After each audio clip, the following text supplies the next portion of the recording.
Today we're with you this morning or this afternoon to talk about building hopeful, safe, productive classroom communities remotely. A community that is built on a foundation of patience and flexibility. And we believe our mind frames, our disposition and beliefs are the actual secret sauce to collaborating with others, talking about learning more than teaching, and then investing in relationship building, which is so important and critical to our students and our colleagues in order to be agents of change. Let's be really intentional about staying motivated and engaging specific actions to do that. Great teachers have specific mindsets. Most importantly, at the heart of that is they believe they are change agents. And this next video is just for humor and because we've all been there.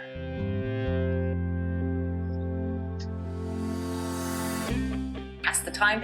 Lindsay and Kels, a lot of teachers have been going online and coaches trying to help out their students and their athletes. This one teacher in particular, music teacher, I thought was phenomenal. Not only did she pick up an instrument and decide to help out her student and spread some joy, but she wrote a song, and as inspiration, she was going to share what she's been going through and how it makes her feel while she's in isolation. Have a look. Hey, so as some of you guys might know, I'm a music teacher, and I found that one of the best ways that I can process the whole transition to online learning and teaching is to write a song. So I wrote a song. I'd like to share that with you guys now. Here we go.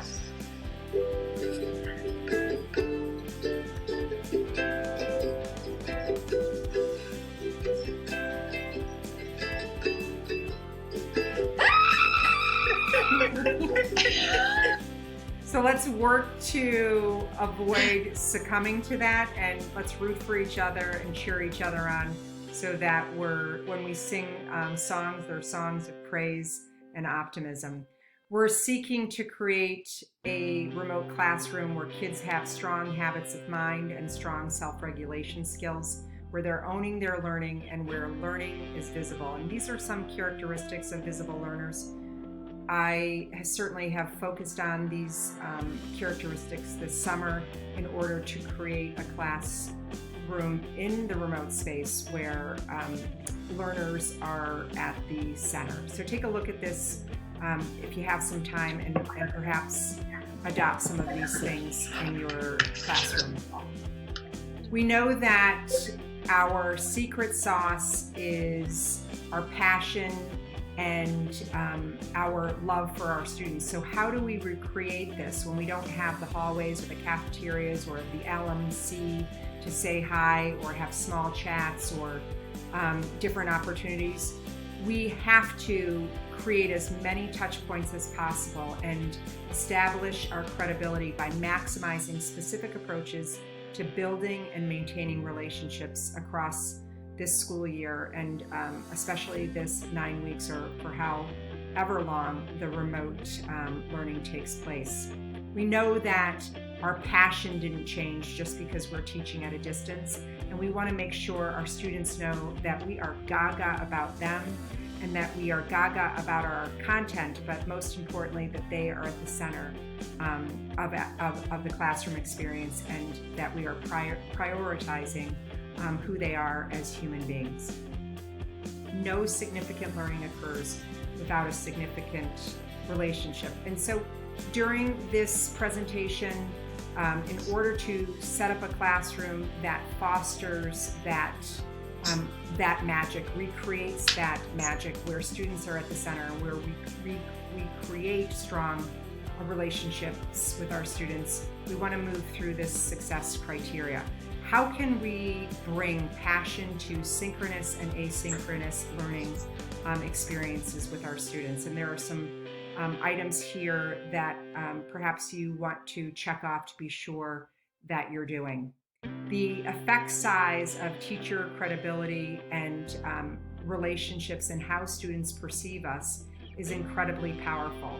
It is almost at the highest at a whopping 1.09 in its ability to impact student achievement.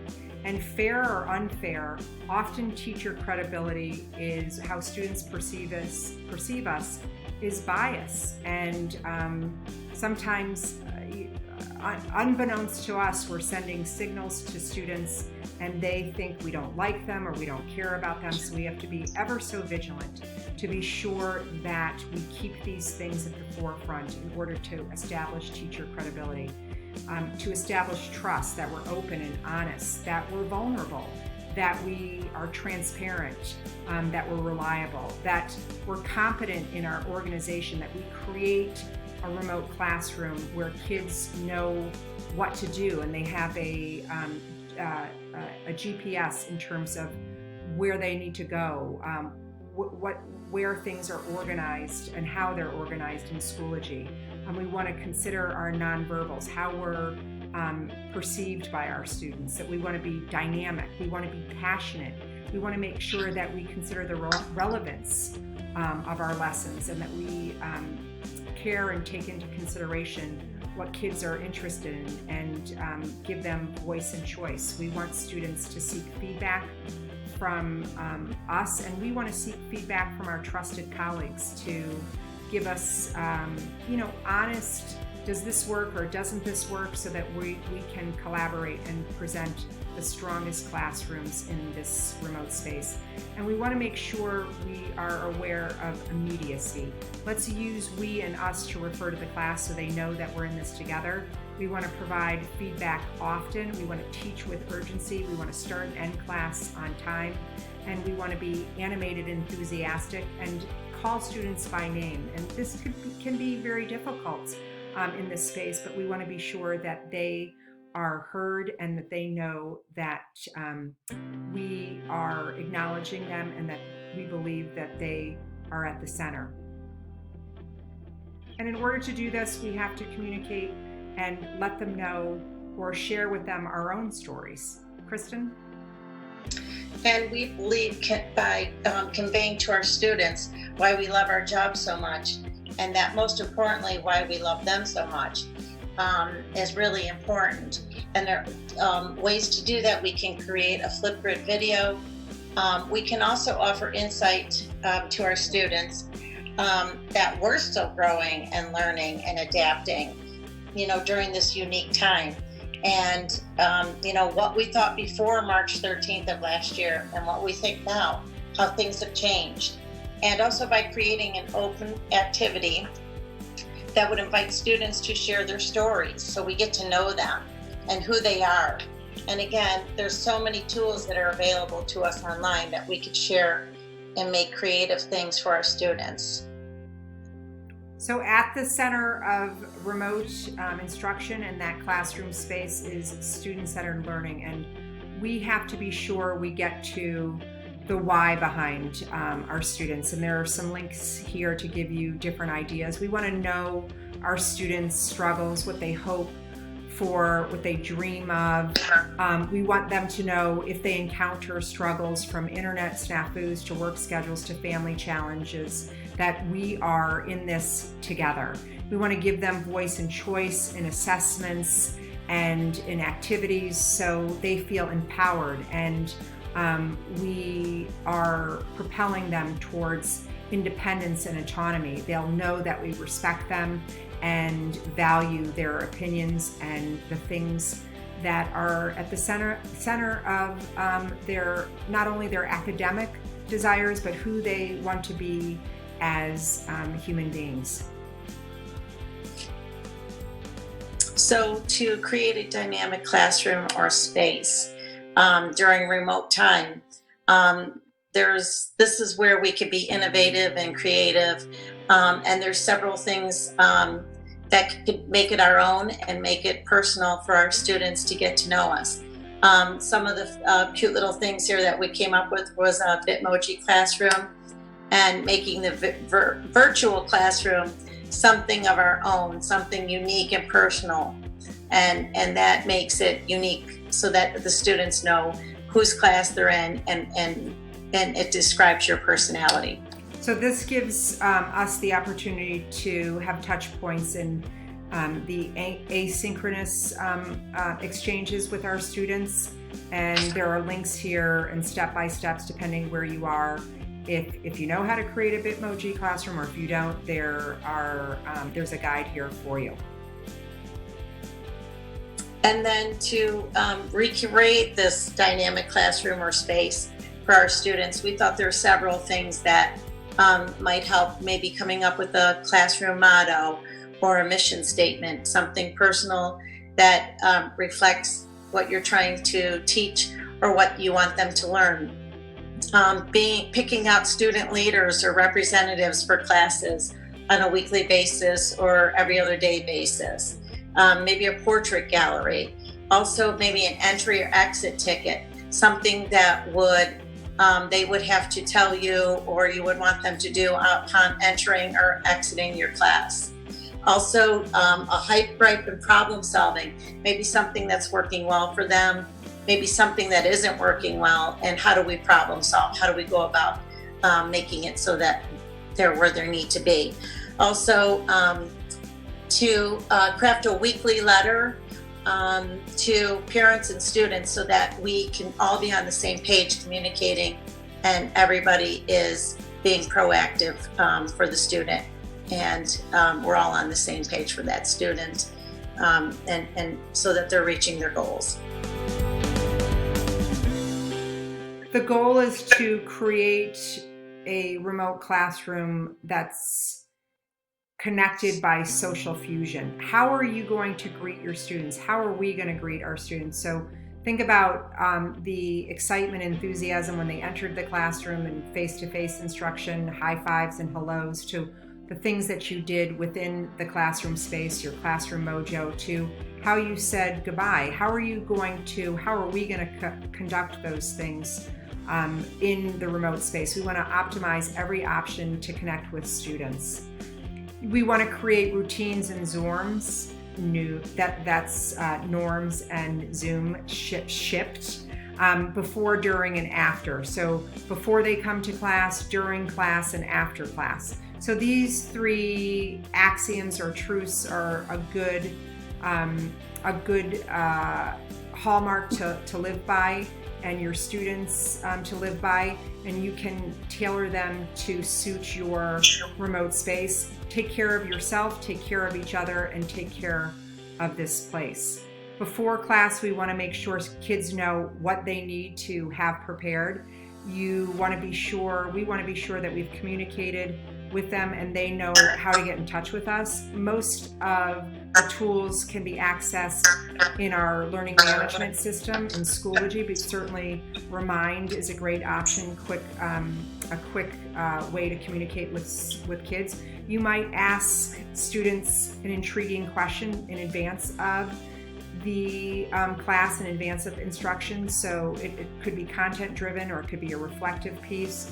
You could create or post photos of your students in Schoology. We know we're going to list our assignments and include our videos and flipped classroom within Schoology, but we want to make sure that kids know exactly where to go and have the wherewithal and know how to navigate the things that we're giving them, and to streamline it as much as possible. You could customize directions for assignments in a short video, and be sure that we personalize feedback. There are so many different tools we can use to optimize feedback, whether it's voice threads or discussion boards or conferencing, but we want to make sure that we use just a couple of them so students can get into a routine and know that that we are going to connect with them in numerous ways. And so these touch points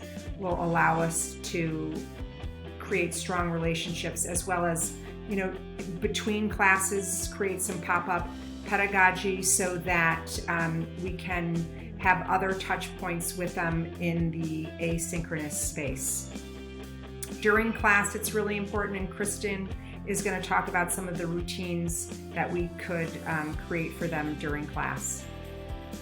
Okay, so we came up with kind of a master soft start or an invitation to class on an everyday basis. By doing this, we believe it would create like a mental transition from one class to another. We also believe it would help create a routine or ritual. And then we also know that it will re-engage their minds and prepare them for the next class. Several things you can do would be to provide breaks, use polls and Zoom, maybe to have breakout rooms for students, use the chat feature, and then to have group work and group conferencing or projects. Maybe a hype gripe and using that at this time as well, playing games, having Friday feedback or field trip Friday, any of the above.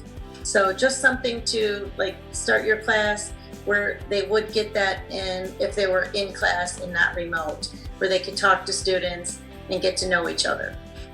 And to decide on 2 to 3 collaborative practices that are sustainable and repeatable so that students are empowered to be autonomous and independent.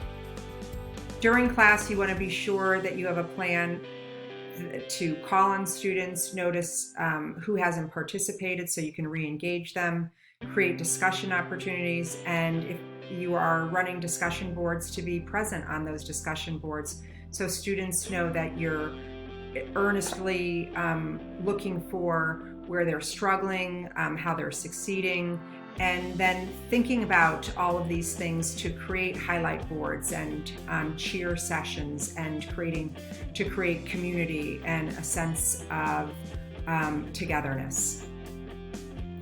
During class, it's really important that kids know what I'm learning today, why I'm learning this, and how will I know that I have learned it. When we start next week, we know that there are going to be a lot of kids that have deficits, so it's really critical that we get a sense of where kids are in their learning, what they know, what they don't know, so that we can target instruction to remediate or to enrich. The 3 items can be set up in a table, and you can give that to students beforehand. What will I be learning today? How will I know I am learning it? So the success criteria. And then why is this relevant? Why am I learning this? I think it's really important that we think about how we're going to provide feedback to students often, whether it's in discussion boards, whether it's in voice threads. Have a plan to provide feedback often, and use Schoology to optimize the time that you need to give clear, honest feedback so students know what they need to target in order to achieve and to meet the learning expectation. And also, most importantly, all of these things build strong credibility. That's the perception of how our students will see us.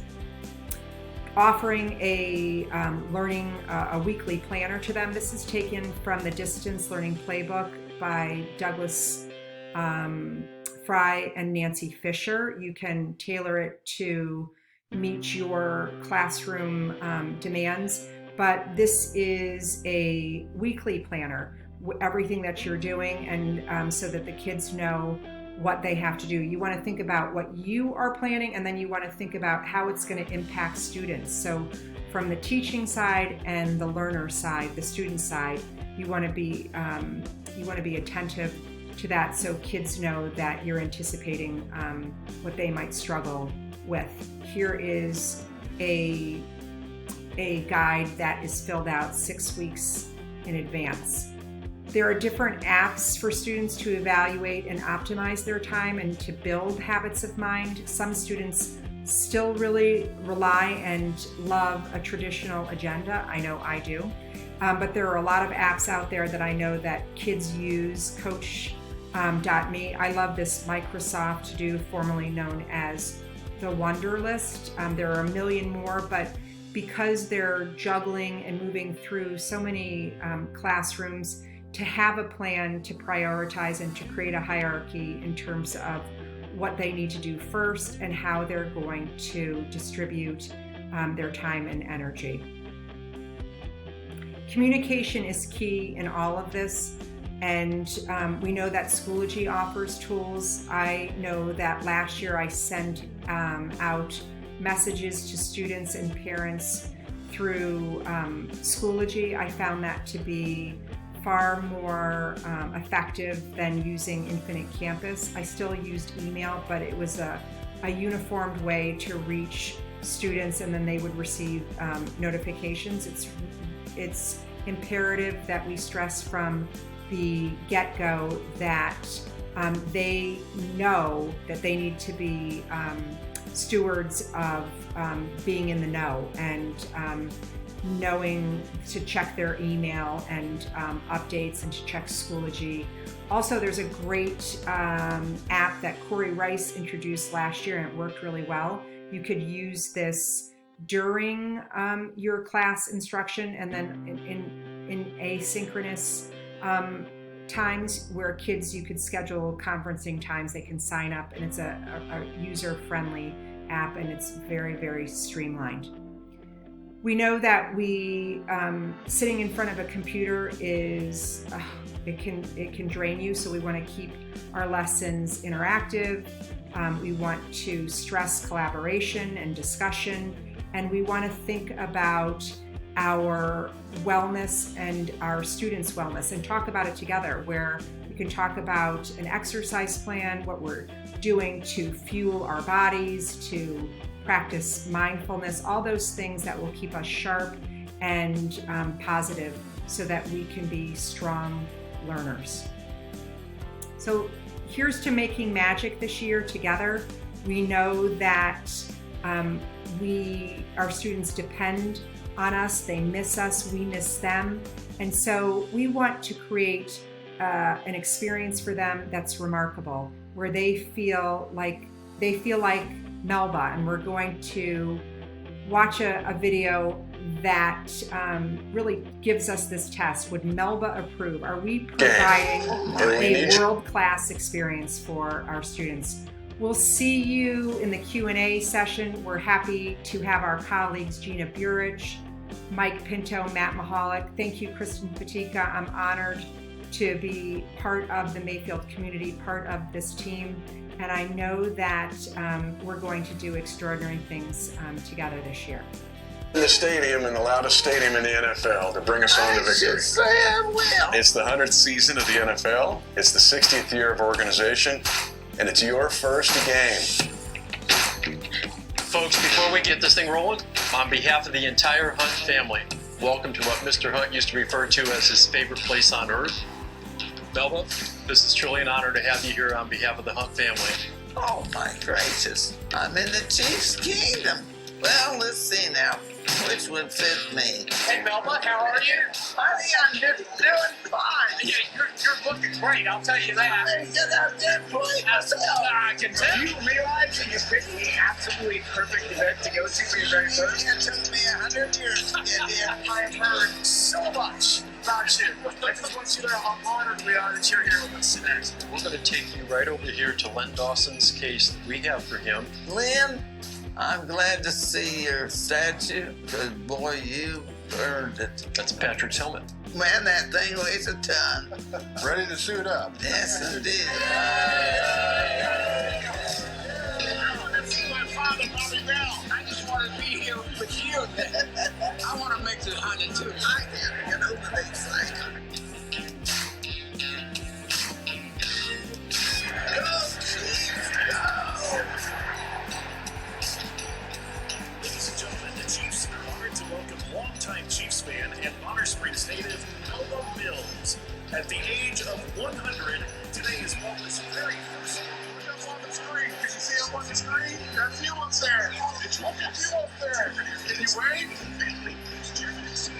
There you go. Wave. Melba, welcome to Illinois.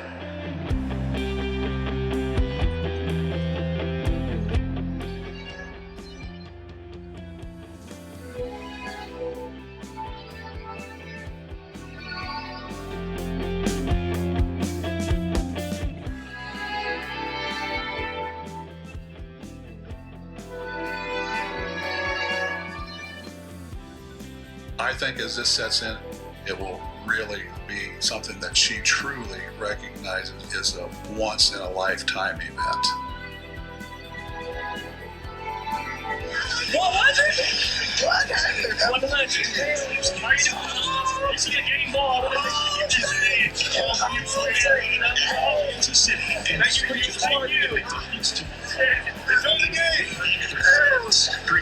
It's Patrick Mahomes right there giving you a football, huh? Wasn't that special? I can't believe it.